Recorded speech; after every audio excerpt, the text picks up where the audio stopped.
ఇవాళ వరంగల్లో బీఆర్ఎస్ ఆధ్వర్యంలో రైతు సంగ్రామ సదస్సు జరగనుంది. ఈ సదస్సుకు పార్టీ వర్కింగ్ ప్రెసిడెంట్ కేటీఆర్ హాజరు కానున్నారు. రైతు సమస్యలు, పంటల ధరలు, సాగునీటి అంశాలపై కీలక చర్చలు జరగనున్నాయి. ప్రభుత్వ విధానాలపై విమర్శలు, భవిష్యత్తు కార్యాచరణపై పార్టీ నేతలు స్పష్టత ఇవ్వనున్నారు.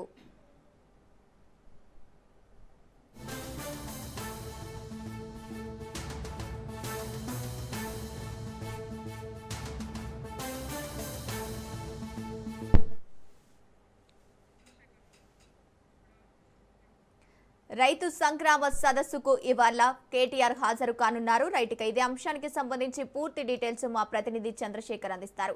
చంద్రశేఖర్, చెప్పండి, రైతు సంగ్రామ సదస్సుకు ఇవాళ కేటీఆర్ హాజరు కానున్నట్టు తెలుస్తోంది. ఏర్పాట్లు ఎలా జరుగుతున్నాయి? ఏ అంశాలపై చర్చ జరిగే అవకాశం ఉంది? గంగోత్రి ఈ రోజు బీఆర్ఎస్ పార్టీ రైతు సంగ్రామ సభ నిర్వహిస్తుంది. వరంగల్లోని హంటర్ రోడ్ లో 10,000 మంది పైగా రైతులు హాజరయ్యే విధంగా అయితే ఏర్పాటు చేస్తున్నారు.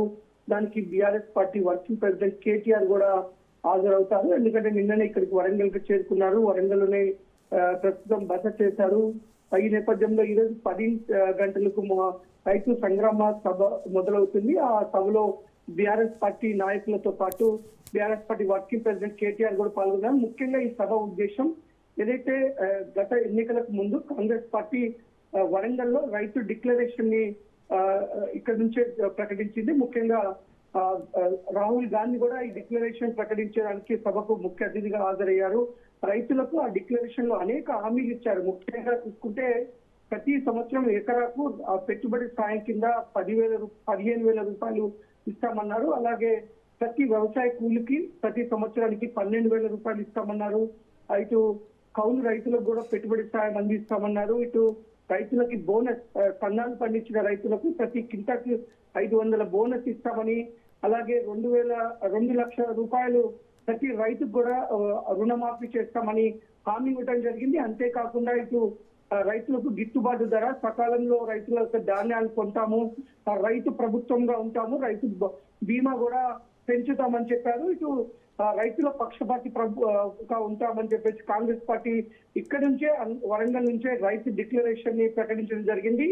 ఆ నేపథ్యంలోనే రైతు కుటుంబాల మొత్తం కూడా కాంగ్రెస్ పార్టీకి వెన్నుదండగా నిలిచి ఆ ఎన్నికల్లో కాంగ్రెస్ పార్టీ అధికారంలోకి రావడం జరిగింది. కానీ 2.5 సంవత్సరాలు అయినప్పటికీ ప్రభుత్వం, ఇప్పుడున్న కాంగ్రెస్ ప్రభుత్వం ఎన్నికలకు ముందు ఇచ్చిన రైతు డిక్లరేషన్ ని ఏ ఒక్క హామీని నెరవేర్చలేదు.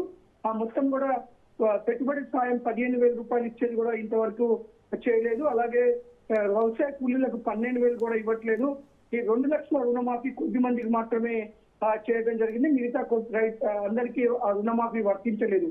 అంటే అమలు కాని హామీలు ఇచ్చి మభ్య పెట్టి రైతులని వంచి అధికారంలోకి వచ్చి 2.5 సంవత్సరాలైనా ప్రభుత్వం తను ఇచ్చిన హామీని నిలబెట్టుకోలేదని చెప్పేసి ప్రభుత్వాన్ని విమర్శిస్తూ ప్రభుత్వం యొక్క అవకతవకలను ఎండగట్టాలని ఇక్కడి నుంచే రాష్ట్ర వ్యాప్తంగా రైతులకు జరిగిన అన్యాయాన్ని, రైతులకు జరిగిన మోసాన్ని ప్రజల్లోకి తీసుకువెళ్లాలని బీఆర్ఎస్ పార్టీ ఈ యొక్క రైతు సంగ్రామ యాత్ర నిర్వహిస్తుంది. ఈ సంగ్రామ సభకి 10,000కు పైగా రైతులు వచ్చే విధంగా ఉమ్మడి వరంగల్ జిల్లా వ్యాప్తంగా మొత్తం కూడా 10,000 మంది రైతులు హాజరవుతారని ఇటు బీఆర్ఎస్ వర్గాలు చెప్తున్నాయి. అందుకు తగ్గ అన్ని ఏర్పాట్లు కూడా చేశారు. మరికొద్ది సేపట్లో రైతు సంగ్రామ సభ జరగనున్న నేపథ్యంలో మొత్తం ఉమ్మడి వరంగల్ జిల్లా మొత్తం కూడా ఉత్కంఠంగా ఉంది. ముఖ్యంగా వరంగల్లో పోటాపోటీగా ఇటు ఒక పక్క బీఆర్ఎస్ పార్టీ రైతు సంగ్రామ సభ నిర్వహిస్తామని ప్రకటించగానే ఇటు రాష్ట్ర వ్యాప్తంగా రైతు మేళా నిర్వహిస్తున్నారు. రాష్ట్ర వ్యాప్తంగా రైతు మేళా నిర్వహించడానికి హన్మకొండలోని arts and science college ground లో ప్రభుత్వం నిర్వహిస్తుంది. ఇది కూడా 3 రోజుల పాటు నిర్వహించాలని ప్రభుత్వం నిర్ణయించుకోవడం. ఒక పక్క రైతు మేళా పేరుతో ఆ రైతులకు మేము ఎన్నో చేశామని ప్రభుత్వం చెప్పుకుంటుంది. మరోపక్క ఈ ప్రభుత్వం రైతు డిక్లరేషన్ పేరుతో రైతులను మోసం చేసి అధికారంలోకి వచ్చి ఆ రైతులకు ఇచ్చిన హామీలు నెరవేర్చలేదని బీఆర్ఎస్ పార్టీ పోటాపోటీగా, ఇటు బీఆర్ఎస్ కాంగ్రెస్ పార్టీలు పోటాపోటీగానే ఇక్కడ సభలు నిర్వహిస్తున్నట్లుగా మొత్తం ఇరు వర్గాల సభలకు వేదికగా వరంగల్ జిల్లా మారిందని చెప్పుకోవచ్చు. ముఖ్యంగా ఇటు పక్క మంత్రులు కూడా ఈ 3 రోజుల పాటు జరిగే రైతు మేళాకు వరంగల్ కు వస్తున్న పరిస్థితి. ఒక పక్క బీఆర్ఎస్ అధినాయకత్వంతో పాటు బీఆర్ఎస్ ఉమ్మడి వరంగల్ జిల్లా నాయకులంతా కూడా ఇటు రైతులతో భారీగా సభ నిర్వహించి ఇక్కడ నుంచే రైతులకు జరిగిన అన్యాయాన్ని మోసాన్ని ప్రజల్లోకి తీసుకువెళ్ళాలి, ప్రభుత్వాన్ని ఎండగట్టాలి, తిరిగి రైతులకు న్యాయం చేసే విధంగా బీఆర్ఎస్ పార్టీ రైతుల పక్షాన ఉంటుందని బీఆర్ఎస్ పార్టీ నాయకత్వం చెప్తున్న పరిస్థితి ఉంది. Gangotri. Right, thank you Chandrasekhar.